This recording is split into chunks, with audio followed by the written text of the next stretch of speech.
It's your boy Leo, and today I'm going to show you guys how to turn off sales on Etsy so that people cannot see what people are buying from your shop. Me personally, I feel like it's very important because it could prevent people from actually selling the exact items or like taking ideas from you from what you're actually making profit from, so that it doesn't become oversaturated, stuff like that. So yeah, let's get to it. So the first thing you guys are going to want to do is you want to log into your Etsy shop, obviously, right? Then we're going to head over to your shop up here in the top right. Then what we're going to do is we're going to head down over here to settings. We're going to head to options, right?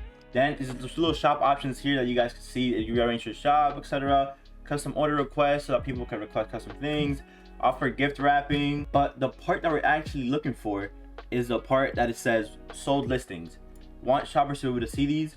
No. You have to click no, hide them. This is very important so that people do not steal your ideas or what you're actually making profit on. If we actually head to other people's like items, you guys are gonna see that a lot of people have this all for a reason. So let's say a random item right here.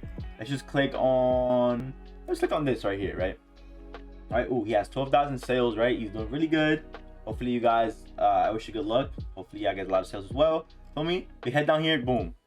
Sales off, right? Because he doesn't want people seeing what people are mostly buying so that people cannot replicate it, right? But yeah, that's pretty much it. I should show you guys how to turn off the sales on Etsy so that people cannot see them and steal your items.